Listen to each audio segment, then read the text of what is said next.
Schemes, महिलाओं को लेकर हो, सिलेंडर को लेकर हो, या फिर बच्चों को लैपटॉप्स देने को लेकर, जितनी स्कीम, जितने गारंटी कार्ड तेलंगाना में कांग्रेस ने निकाले हैं, लगता है वो लोगों को बहुत पसंद आए हैं और वही जो है इतना अट्रैक्ट किया वहां पर जनता को, और वो जनता यहाँ पर कांग्रेस के साथ दिखाई देती है। हालांकि पहले भी ऐसा देखने को मिला था, जितना भी दक्षिण भारत अगर हम देखें तो वहां पर कांग्रेस का जो इंपैक्ट है, कांग्रेस का जो जादू है, वहां ज्यादा देखने को मिलता है। जीतूंगा, भारी बहुमत से जीतूंगा, क्योंकि जिस प्रकार से कांग्रेस का कुशासन, बिगड़ती हुई कानून व्यवस्था, बेरोजगारों के लिए पेपर लीक, मुस्लिम तुष्टीकरण, भ्रष्टाचार, इन सब मुद्दों पर यह चुनाव लड़ा गया है और निश्चित रूप से इसमें सब में कांग्रेस की सरकार फैल रही है, इसलिए भारी बहुमत से भारतीय जनता पार्टी जीतेगी। कितनी सीटें मानते हैं आपके पूरे प्रदेश में? हम 130 सीटें क्रॉस करेंगे।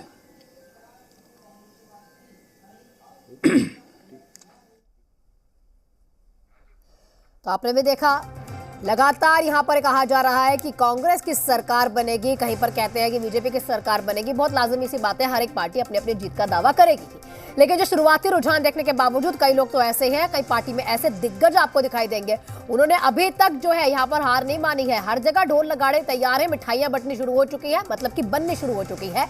यहाँ पर बटेंगी तभी जब यहाँ पर रिजल्ट जो है फाइनल होगा। और ये देखिए, बड़ी खबर आपको दे रहे राजस्थान के सरदारपुरा से और एमपी के दिमनी से बड़ी खबर आपको। छत्तीसगढ़ के मुख्यमंत्री बघेल जो है अपनी सीट से आगे है, राज्यवर्धन सिंह राठौर अपनी सीट से आगे। बड़े बड़े नाम, बड़े बड़े दिग्गज यहाँ पर आपको आगे ही दिखेंगे। राजस्थान के सरदारपुरा से क्योंकि अशोक गहलोत लड़ रहे थे, अशोक गहलोत आगे है। मध्य प्रदेश की दिमनी से नरेंद्र सिंह तोमर आगे है। छत्तीसगढ़ के मुख्यमंत्री भी यहाँ पर अपनी सीट से आगे है। राज्यवर्धन सिंह राठौर अपनी सीट से यहाँ पर आपको आगे दिखाई दे रहे हैं। यहाँ आपको हम राजस्थान के रुझान सबसे पहले बता दें, अशोक गहलोत आगे, मध्य प्रदेश के दिमनी से नरेंद्र सिंह तोमर आगे है, छत्तीसगढ़ के मुख्यमंत्री बघेल अपनी सीट से आगे है। बता दें आपको कि राज्य सिंह राठौर भी अपनी जगह से आगे। ने कहा कि 135 से ज्यादा सीटों पर उनकी जीत होगी, तो साफ तौर पर दोनों पार्टियां कॉन्फिडेंट नजर आ रही हैं। लेकिन ये बात सही है कि मध्य प्रदेश में सत्ता के खिलाफ एंटी इनकम्बेंसी थी, कई ऐसे मुद्दे थे जिससे लोगों की नाराजगी थी, लेकिन वो नाराजगी वोट के रूप में कितनी तब्दील हुई है, कितना मोदी मैजिक चला है मध्य प्रदेश में, क्योंकि तमाम दिग्गज नेता भारतीय जनता पार्टी के, तमाम सबकी साख जो है दाव पर मध्य प्रदेश में लगी हुई है। वो अपने आप को बचाने में कई सीटों पर दिग्गजों का चेहरा भी दाव पर लगा, उनका राजनीतिक कैरियर, भविष्य पूरा दाव पर लगा हुआ है। कांग्रेस भी बड़ी शिद्दत के साथ लड़ी, कई मुद्दे 11 गारंटियों के साथ चुनावी मैदान में थी। अब देखना होगा परिणाम, ईवीएम से किसकी सरकार निकल कर आती है, मध्य प्रदेश में कौन विजय रथ पर सवार होगा। एग्जिट पोल में भारतीय जनता पार्टी को दिखा रहा था, लेकिन कांग्रेस का अपना एक दावा है। लेकिन बड़ी बात यह भी है कि अब जैसे जैसे दिन चढ़ेगा, तस्वीर पूरी तरह से साफ हो जाएगी कि मध्य प्रदेश की सत्ता पर कौन काबिज होता है और किसका सूरज निकलता है और किसका सूरज डूबता है। तो ये तस्वीरें धीरे धीरे साफ हो जाएंगी। फिलहाल काउंटिंग की प्रक्रिया जारी है।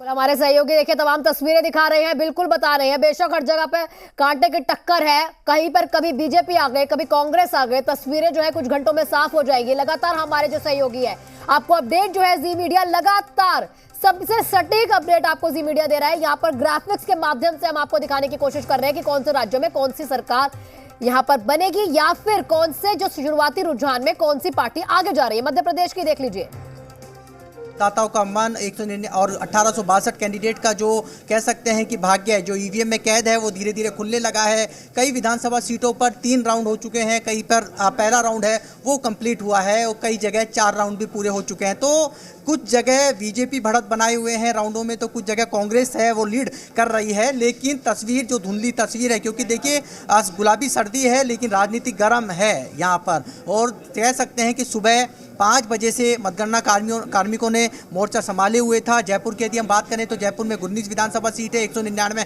कैंडिडेट है और मतगणना है वो चालू है। और तस्वीरें भी हम आपको दिखाएंगे, कैमरा पर्सन आपको जो कह सकते हैं कि पवन है, आपको तस्वीरें दिखाएंगे। और हमारे साथ जो कैंडिडेट हैं प्रेमचंद बैरवा, उनसे भी हम बातचीत करेंगे कि किस तरीके से बैरवा जी लीड लगातार कर रहे हैं। कितने राउंड पूरे हो चुके हैं? आप खुद कैंडिडेट हैं दूर से। अभी 2 राउंड पूरे हुए हैं मेरे यहाँ पे और 3250 के करीब आगे चल रहा हूँ। 3250। तो लगातार क्या बिल्कुल क्या देवदर्शक देवतुल्य जनता का पूरा आशीर्वाद है मेरे को। पूरा आशीर्वाद कैंडिडेट हैं और देखिए काउंटिंग है वो टेबल्स पर हो रही है और अब देखिए ईवीएम्स हैं वो स्ट्रॉन्ग रूम से लाई जा रही है काउंटिंग रूम तक और ये तस्वीरें आपको नज़र आ रही होंगी। ये ईवीएम्स हैं जो स्ट्रॉन्ग रूम से काउंटिंग रूम तक जा रही हैं और पांचवा ये राउंड बताया जा रहा है और पांचवें राउंड के कह सकते हैं कि 3 राउंड की जो गणना है वो कंप्लीट हो चुकी है। कैंडिडेट्स यहाँ पर पहुँचे हुए हैं और कैंडिडेट्स के साथ में जो उनके एजेंट वो यहाँ पर पहुँचे हुए हैं। हालांकि 1 बजे बाद ये तस्वीर है, धुंधली जो तस्वीर है वो पूरी क्लियर यहाँ पर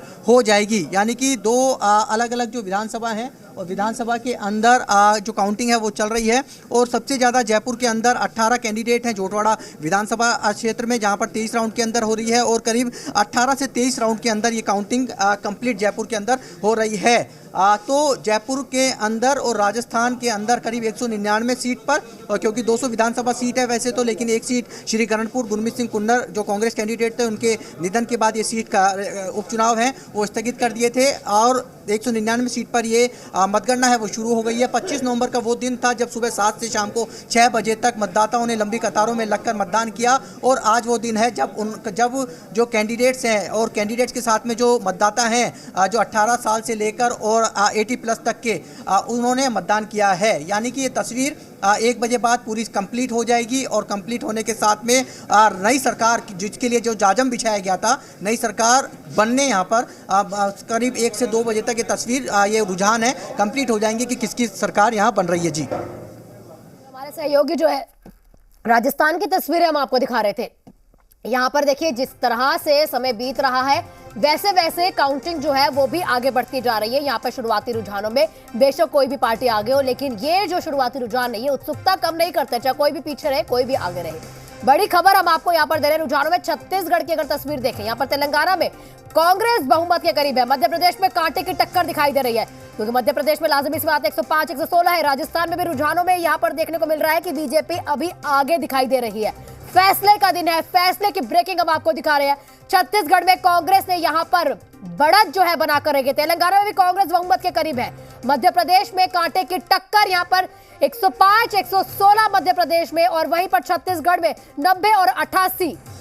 क्योंकि आप देख लीजिए 90 में से 88 का फैसला शुरुआती रुझानों में। अगर बीजेपी की बात करें, बीजेपी 45 पर है और कांग्रेस 41 पर है। अभी थोड़ी देर पहले हमने देखा था कि कांग्रेस यहां पर बढ़त थी, लेकिन अब बीजेपी आगे कहीं ना कहीं निकलती हुई दिखाई दे रही है क्योंकि लाजिमी सी बात है, धुंधली तस्वीर है, शुरुआती रुझान है, कुछ भी कहना बिल्कुल सही नहीं होगा। यहां पर जब तक रिजल्ट ना आ जाए तब तक हर पार्टी जो है अपनी अपनी जीत का दावा करेगी और जीत का कहीं ना कहीं अपना यहां पर मन बनाकर बैठे हुए हैं।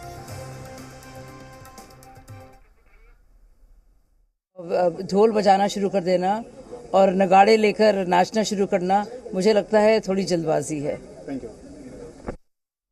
देखिए यहाँ पर भी कह रहे हैं कि बेशक ढोल नगाड़े आप ले आइए, अपनी जीत का दावा कीजिए, जो भी करना है करिए, लेकिन अभी से ही सब कुछ शुरुआत हो जाना ये सही नहीं है क्योंकि हर जगह आप जानते ही हैं जो भी पार्टी जीते चाहे ना जीते, सुबह से ही मिठाई बंटना, ढोल नगाड़े लाना, गुलाल लाना, इसकी शुरुआत हो जाती है। लेकिन वहीं पर कहते हैं कि अभी से सब कुछ करना ये बिल्कुल ठीक नहीं है क्योंकि अब ये देखना होगा कि हमारी पार्टी जीतती है या आपकी पार्टी जीतती है। तो उसके लिए थोड़ा इंतजार। धुंधली तस्वीर अभी आपके सामने, और ये तस्वीर जो है यहाँ पर मध्य प्रदेश की भी हम आपके सामने कुछ ग्राफिक्स के माध्यम से दिखा रहे हैं। 106 पे कांग्रेस, 118 पे मध्य प्रदेश में बीजेपी। अब देखिए छत्तीसगढ़ में कांग्रेस फिर से आगे 46 और बीजेपी 41।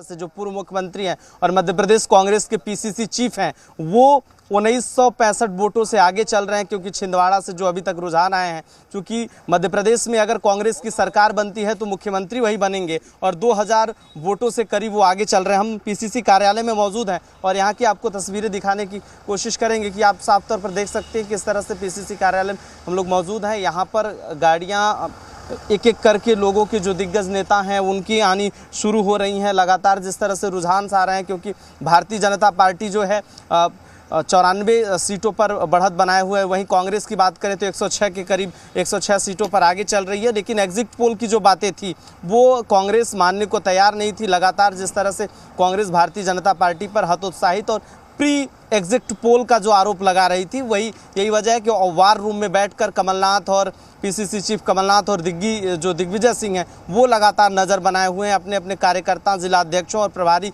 जो हैं उनसे बातचीत कर रहे हैं कि किसी तरह की दिक्कत तो नहीं है। कल अधिकारियों के साथ बैठकर बैठक की थी, क्योंकि जो विश्वास पात्र उनके अधिकारी थे उनसे बातचीत की गई। लेकिन बड़ी बात यह भी है कि आज जैसे जैसे अब दिन चढ़ेगा तस्वीरें साफ होती जाएंगी कि मध्य प्रदेश की सत्ता पर कौन काबिज होगा। फिलहाल अभी जो है भारतीय जनता पार्टी 94 पर 106 पर कांग्रेस बढ़त बनाए हुए है, लेकिन मध्य प्रदेश में अगर सत्ता पर काबिज होना है तो किसी भी पार्टी को 116 सीटें मिलनी चाहिए, इसके बाद ही वो जो है सत्ता पर काबिज हो पाएगा, तभी उसकी सरकार बनेगी। लेकिन यह भी है कि 2018 की अगर बात करें तो 2018 में जो आदिवासी बहुल इलाके थे वहाँ कांग्रेस को लीड मिली थी। महाकौशल की बात करें तो 38 सीटें वहाँ से आती हैं, 24 के करीब जो सीटें थी वो कांग्रेस को मिली थी। आदिवासी वर्ग 2018 में बेहद नाराज़ था और किसानों का मुद्दा जो है वो भी बहुत बड़ा मुद्दा था। उसको लेकर कहीं ना कहीं 2018 के बाद जिस तरह से सत्ता फिर भारतीय जनता पार्टी सत्ता में काबिज, उसके बाद उपचुनाव हुए। अब लेकिन बड़े चेहरे जो हैं मध्य प्रदेश में भारतीय जनता पार्टी के, चाहे वो कैलाश विजयवर्गीय हो, चाहे नरेंद्र सिंह तोमर हो, चाहे महाकौशल में चले जाइए तो नरसिंहपुर से प्रहलाद पटेल हो, मंडला की ओर अगर जाएंगे आदिवासी बड़े चेहरे के तौर पर फग्गन सिंह कुलस्ते आते हैं, वह लोकसभा सचेतक सांसद राकेश सिंह हैं, वो भी उनकी भी सीट फंसी हुई है, क्योंकि पूर्व वित्त मंत्री कांग्रेस सरकार में रहे तरुण भनोत वहाँ से चुनावी मैदान में हैं। तो कई दिग्गज चेहरे ऐसे हैं जिनकी साख दाव पर लगी है। वहाँ से अभी तक जो खबरें आई हैं कांग्रेस से जबलपुर पश्चिम से वो तरुण भनोत आगे चल रहे हैं, तो वहाँ भी सीट फंसी हुई है। नरोत्तम मिश्रा की दतिया से बात करें, उनकी भी सीट फंसी हुई है। भारतीय जनता पार्टी की सरकार में वो गृह मंत्री रहे हैं। तो कई दिग्गज चेहरे हैं जिनकी राजनीतिक कैरियर और पूरी तरह से राजनीतिक कैरियर के साथ उनका पूरा राजनीतिक कैरियर साख पर लगा हुआ है, क्योंकि भारतीय जनता पार्टी मध्य प्रदेश में शिवराज सरकार और शिवराज सिंह चौहान के चेहरे को लेकर जिस तरह से एंटी इनकम्बेंसी थी, तो प्रधानमंत्री मोदी के चेहरे पर मध्य प्रदेश में चुनाव लड़ा गया है। अब मोदी मैजिक कितना चलता है, सरकार की कितनी योजनाएं, 18 सालों में जो सरकार की योजनाएं रही हैं वो कितना कारगर साबित होती हैं। महिलाओं को साधने के लिए लाडली बहना योजना लेकर सरकार आई, वो महिलाएं कितना भारतीय जनता पार्टी को वोट किया है, क्योंकि उसके काट के रूप में कांग्रेस भी अपने वचन पत्र में नारी सम्मान योजना लेकर आई थी, 1500 का वादा किया था, वो महिलाओं को कितना लुभा पाए हैं। ये तमाम चीज़ें, तस्वीरें जैसे जैसे दिन चढ़ेगा तस्वीरें साफ होती जाएंगी। लेकिन मध्य प्रदेश में चाहे जाति जनगणना की बात कर लें, वो भी एक बड़ा मुद्दा था समूचे मध्य प्रदेश में। उसको आरक्षण की पेंशन, ओल्ड पेंशन स्कीम एक बड़ा मुद्दा था। इसमें भी कई लाखों की संख्या में जो ओल्ड पेंशन स्कीम से जो सरकारी कर्मचारी प्रभावित थे वो कांग्रेस का कितना साथ दिए, क्योंकि कांग्रेस ने वादा किया था कि ओल्ड पेंशन स्कीम लागू करेंगे अन्य राज्यों की तरह अगर मध्य प्रदेश में सरकार बनती है तो। और किसानों की बात करें तो किसानों को 100 यूनिट बिजली माफ़ की भी बात कांग्रेस ने कहा था और 200 यूनिट हाफ की। तो तमाम 11 गारंटियों को लेकर चुनावी मैदान में कांग्रेस भी थी। भारतीय जनता पार्टी भी अपने अपने तरीके से जो है जनता को लुभाने की कोशिश की। तमाम यात्राएं, तमाम दिग्गज नेता मोदी से लेकर अमित शाह से लेकर पार्टी अध्यक्ष जेपी नड्डा से लेकर तमाम लोगों ने मध्य प्रदेश में प्रचार प्रसार किया और सभी की साख दाव पर लगी है, क्योंकि ये सत्ता का सेमीफाइनल है कि 2024 में यही क्लियर होगा कि अगर मध्य प्रदेश में भारतीय जनता पार्टी की सरकार बनती है तो 24 में किस तरह से भारतीय जनता पार्टी को कितना माइंडेड मिलेगा, ये बड़ा सवाल है। लेकिन बड़ी बात यह है कि जैसे जैसे अब मध्य प्रदेश में काउंटिंग की जो मतदान के जो परसेंटेज आते जाएंगे, किस सीट में कौन जीत रहा है, तस्वीरें साफ हो जाएंगी कि मध्य प्रदेश की सत्ता पर कौन काबिज होगा, कौन विजय पताका लहराएगा और आज किसकी दिवाली होगी और किसका सूर्य अस्त होगा। बिल्कुल, हमारे सहयोगी तमाम तस्वीरें बता रहे हैं, तमाम चीजें बता रहे हैं कि किसकी गारंटी काम आएगी या यहाँ पर जो है संकल्प काम आएगा। हालांकि आप सभी जानते हैं जिस तरह से मैनिफेस्टोज आए हैं उसमें लगातार यही बोला गया है कि हमारी ये योजना है, हम आपको ये देंगे, हम आपको ये देंगे। अब देखना ये है कि जनता का जो झुकाव है वो किस तरफ है, जनता का झुकाव यहाँ पर कौन सी पार्टी की तरफ होगा, क्योंकि यहाँ पर